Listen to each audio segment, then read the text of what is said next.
Hi, welcome back to another Soul of an Empath podcast episode. I'm Tiffany Cano. Today, I have a guest, Carissa Sims. She's the host and producer of You Inspired podcast. She is also a spiritual healer, a corporate wellness expert.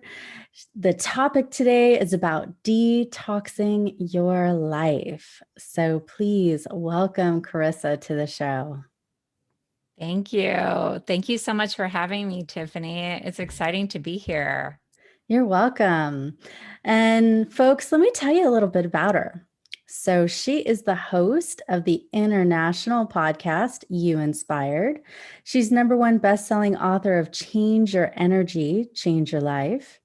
She's a best-selling children's author. She's an entrepreneur, a mom, a teacher, a corporate consultant, and spiritual healer. She studied meditation, spiritual healing, and has learned to master her own healing abilities. For over 10 years, she's worked as a spiritual healer and has changed people's lives in the areas of releasing spirits, relationship, cord cutting, and in the past, she's been a professor at the University of Southern California. She's worked with Amazon, Google, Fox, NBC, Universal, Viacom, CBS, and many more thousands of companies, nonprofits, and schools. So thank you so much for being here today. I appreciate it. My pleasure. So, talk to me about the difference between spiritual and physical detox. Because, I mean, when I think of detox, I think of drinking a bunch of green juices and Right. fasting and, doing that. And then when I think of a spiritual detox, I think of, a lot of energy healing and purging and possible catharsis. So, what does it mean to you? Yeah, that's right.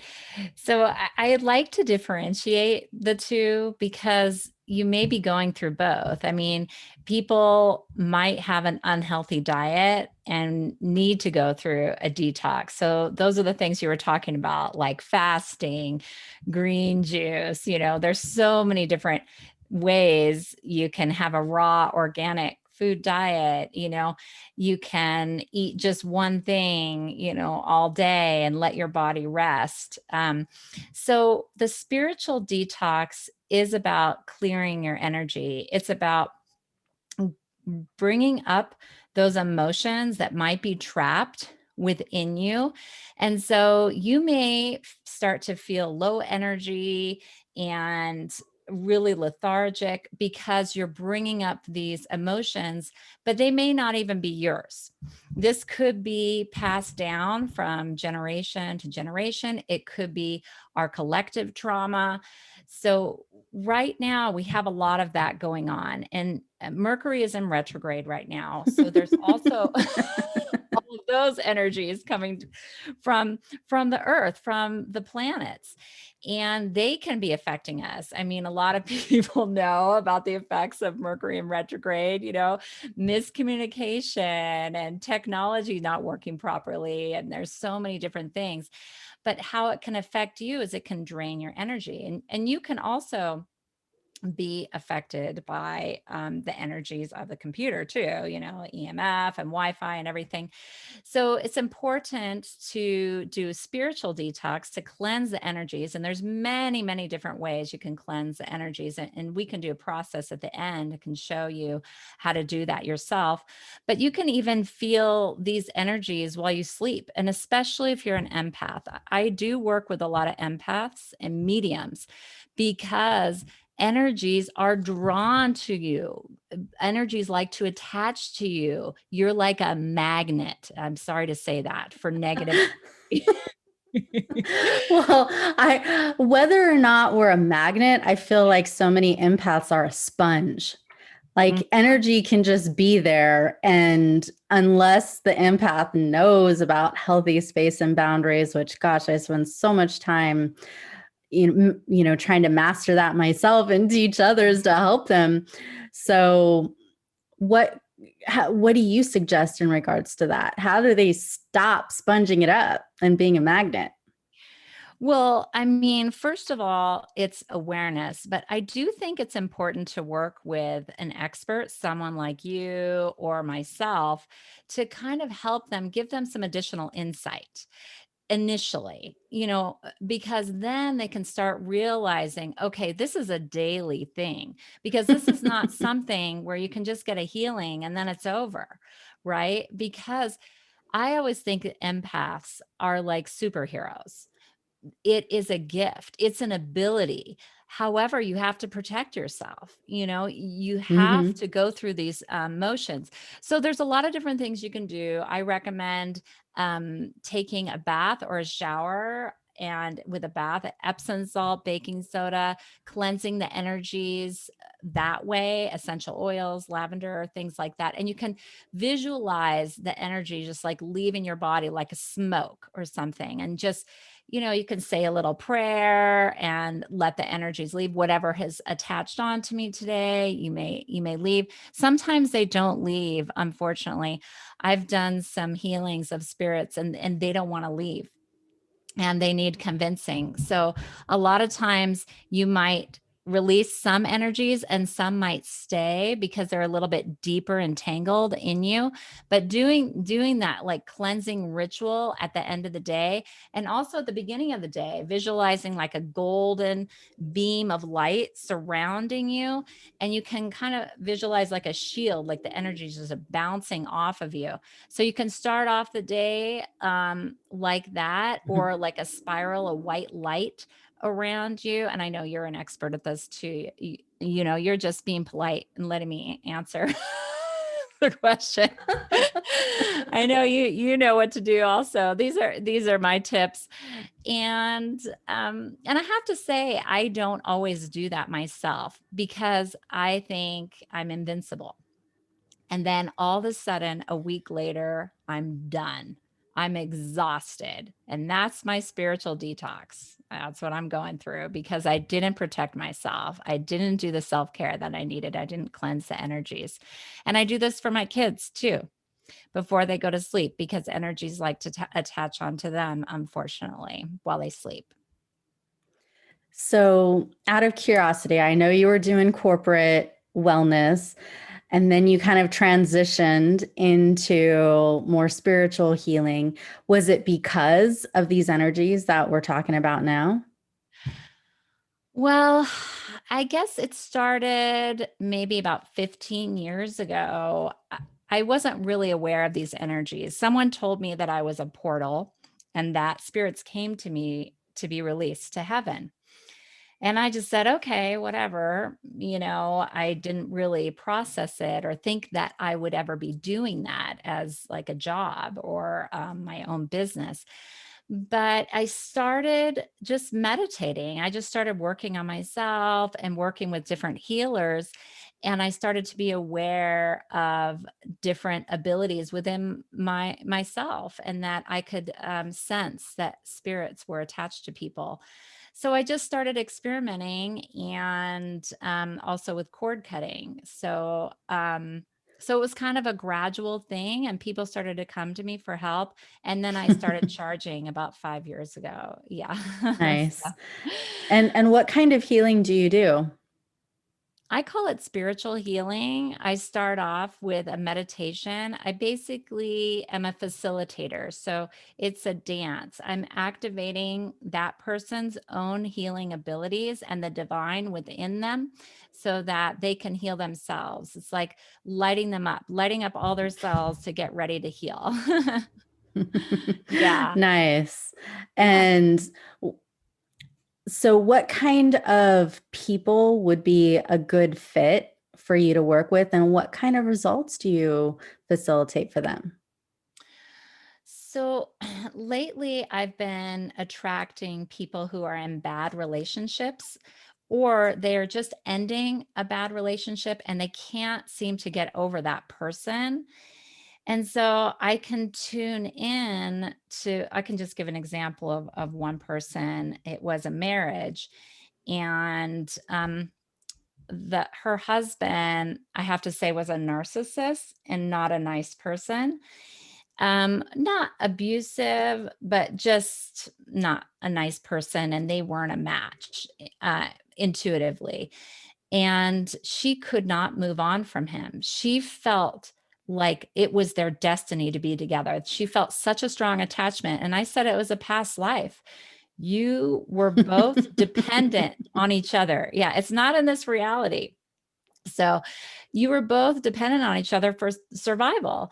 And now you can let that go. And I said, you came together to be with your daughter. So we did a meditation, and she brought her daughter in, mentally. She brought and was holding her daughter's hand and said this. And I said, this is the reason. And then we both cut the cord together because she was ready. She got the message she needed to hear, that it's okay to have these strong feelings for someone that is not right for you, and it's not your fault. You're not like addicted to bad relationships. A lot of people will say, oh, you keep repeating the pattern of like meeting these people, but it's not that at all. It's so much more spiritual and deeper than that, and there normally is a cord that needs to be cut. And so we cut that cord, and she said she was able to move on from that relationship and open herself up to a new relationship in her life, 6 months. Nice.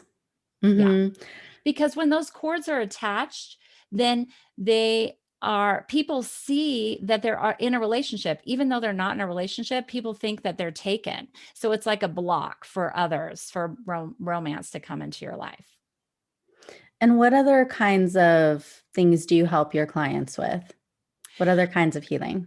Well, I really like working with spirits to ascend them to heaven, especially if they're attached to people. And lately I've been doing houses, out of curiosity. I was like, I never thought I would be clearing ghosts from houses. I saw it on TV, and I just thought, oh, whatever. And now I'm helping people. My dad watches the psychic shows and Yeah. Yeah, where the they measure, they clearing have out. like the Geiger counter, and they measure the ghosts. And I just sense them.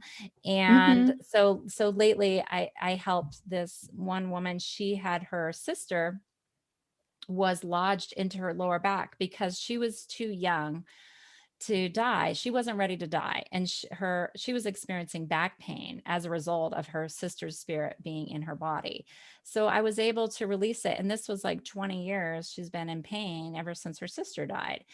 And she finally got the connection, and we were both able to release her to heaven. And it's just so important to release spirits to heaven at this time to help transcend the earth. So I really do enjoy that part of my business. And I heard that the volume of people who've died in the US from the pandemic was the same amount as if they had combined like a bunch of US wars, like maybe not the Civil War, but all the rest of them that we've had in the last, 100 years. And so there's, you know, a lot of spirits. I remember just Yeah. yesterday I was in the car and my aunt pointed at the cemetery that we were driving by, and I Hmm. was like, doing one of these like with my hands up, like, no, I don't want to, because then they're just gonna talk to me and try to get my attention. and Yeah. and I have, helped the souls who I felt guided to with that ascension Hmm. process. Hmm. But I Yeah, you wouldn't have that say that ability. that's something that I advertise. But I do I know what you say mean. I I don't advertise that either. one of my favorite kinds of healing is helping people who are about to leave their body Oh, that's leave more amazing. mercifully and gracefully and ascend, right away without being in that, kind of lag Hmm. time, you Hmm. know, space where they're still kind of hovering here on this earthly Hmm. plane, affecting things down here. So I try to get them up there and you work with the ones who've already kind of been lingering for a little while. Right. That they can't let go of. But Tiffany, Yeah. I wanted to touch on that because what you're doing is incredible work. And hardly anyone is doing that, and including me. I'm not doing that.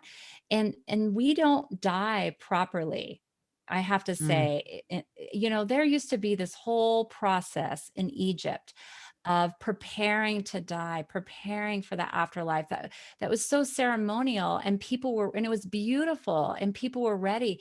And sometimes people are dying alone, they're lost, and that's why they don't ascend. Tiffany, you're Hmm. you're totally right. So I Yeah. am so, like, I'm just getting chills right now for your work, and I hope you feel pulled to that. And I've had a few intuitive hits to do that as well, and I'm just like, but I don't have time, I mean, and it's like, what do I do? I guess, like, get a job in hospice. So it's kind of, but it is important for the transcendence of our earth and our planet, and everyone, so that they can come back as a healthy spirit and come back in their next life. Oh my gosh, it's so amazing. Hmm. Yeah, I think it is important. And we could do a lot more rituals, and not just like having a funeral for somebody, but Mhm, the leading up to it part can be mhm, so sacred and beautiful, and helping not only that soul who's getting ready to pop out of their body and transition and ascend, but the people who are grieving and possibly agonizing over their loved one mhm, passing. I've mhm, done this process with people as well as with animals. And mhm. Oh, beautiful, and beautiful. and it's one of the most fulfilling Mhm, types of sessions I do, in addition to like helping people with their healing their core wounds. But mhm, and I don't talk about it hardly publicly. People, mhm. my clients just somehow know I can do it. And so they ask me, and I'm like, yeah, of course. But Yes. I never quite found the words to describe it as a service, Mhm. to put on my website or something. Yeah. And Well, maybe we can brainstorm about that, because I think that would be really amazing. thank We can you. talk about that offline. I would love to. Yeah, sure. Sure. And so thanks for the inspiration on that particular. It's divine. It's meant to Yes, be. yes. It and I also wanted to say, as I started working with spirits, I thought that every spirit needed to be ascended. But there are some spirits that actually are so full of joy and light. Like, I experienced this because a lot of abortions, miscarriages, they will hang out with the mother and the family, and like the siblings, because they weren't ready to go. And so what happens is, I was tuning in to this woman, one of my clients I was working with, and I said, well, you're not ready, your daughter's not ready, and the spirit's not ready. And that daughter that died, she's bringing so much joy into your lives as a spirit. I think it's fine. I mean, so I said, maybe in a few years, if you guys are all ready, but it has to be a collective decision, and something that you all want. So I just wanted to say that as well, that it may not be the best for every situation. Thank you. Mhm. And and I also wanted to grant some space for people to experience a little guided meditation and healing. So if you Oh, could sure. offer that in the next like maybe 4 to 5 minutes, Mhm. that'd be great. Yes, yes. So I would encourage everyone, if you haven't tried standing to meditate, I would encourage you. I'm not standing now because I'm here, the front of the mic, but I would really encourage you to step outside your comfort zone, to really feel your body grounded. Feel the firmness of the ground beneath you, And close your eyes. I want you to be in your body and just integrating mind, body, and spirit.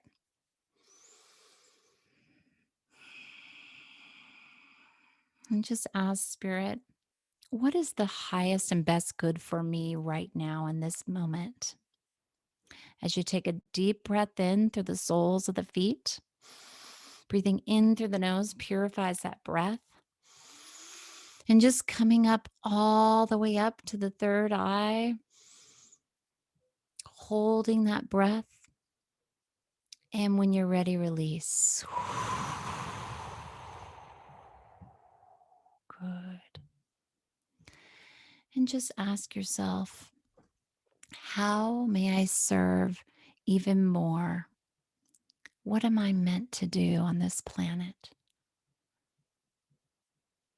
And how can I help protect myself from negative energies and entities every day?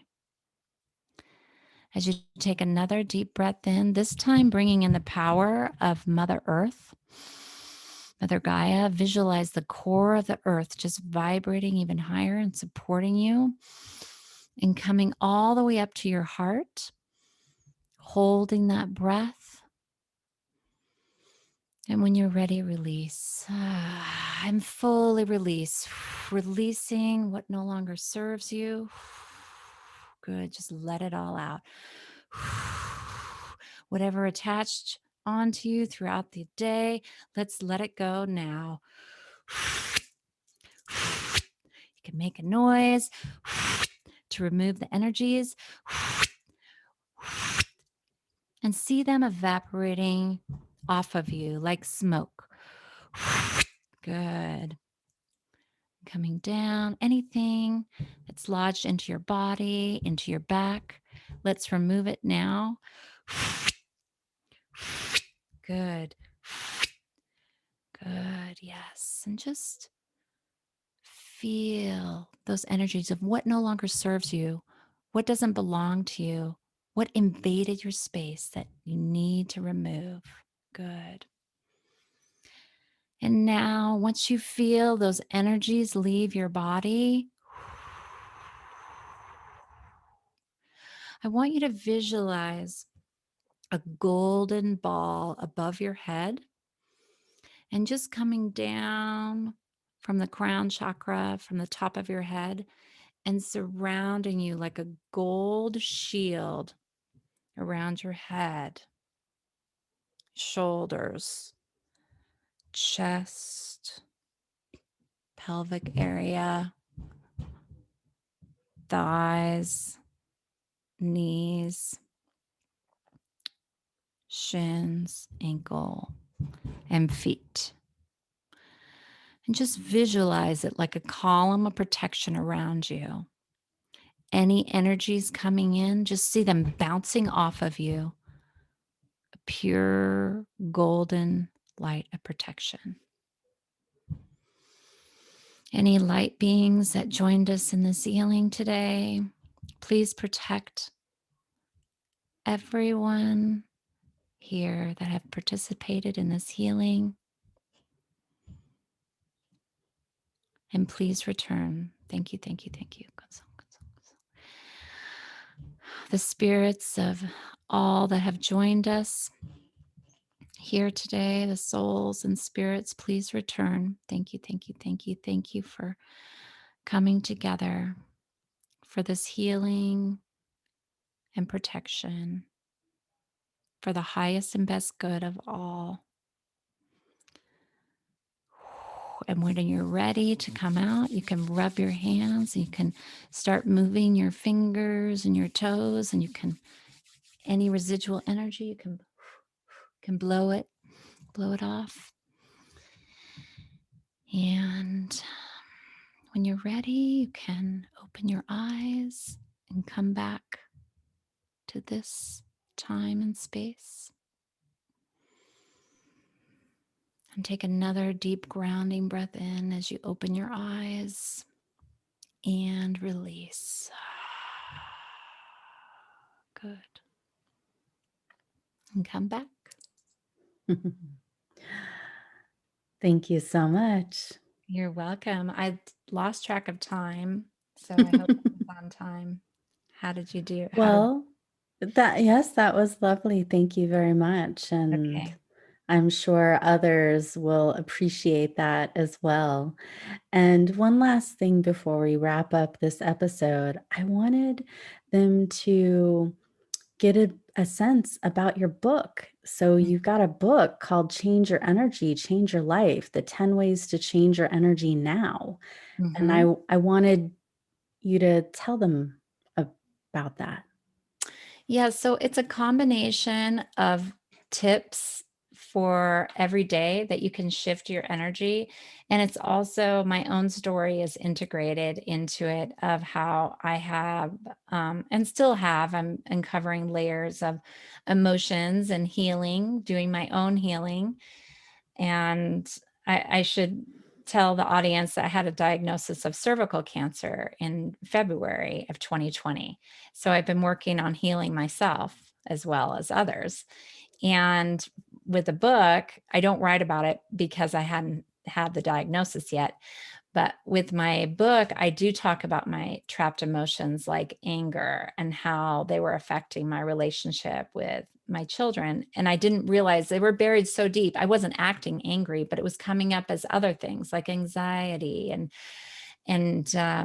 other feelings. So I talk about my own journey through my emotions and about how you can sit and be with your emotions, and that's how you can move through them. And then I give other tips as well. Nice. And if they want to explore you, I know that you have a free gift. Yes. So can you tell us about that? Yes, you can go to my website, carissasims.com. And if you subscribe to my newsletter, you'll get a free 10 tips to change your energy now. So, and you can also buy my book on the website and book a discovery call with me. So, thank you so much for the opportunity. Fantastic. And I'll put the link in the show notes so you can get it there. And thanks so much for being on the show today. Much love and blessings to Mhm. all. Namaste. Namaste.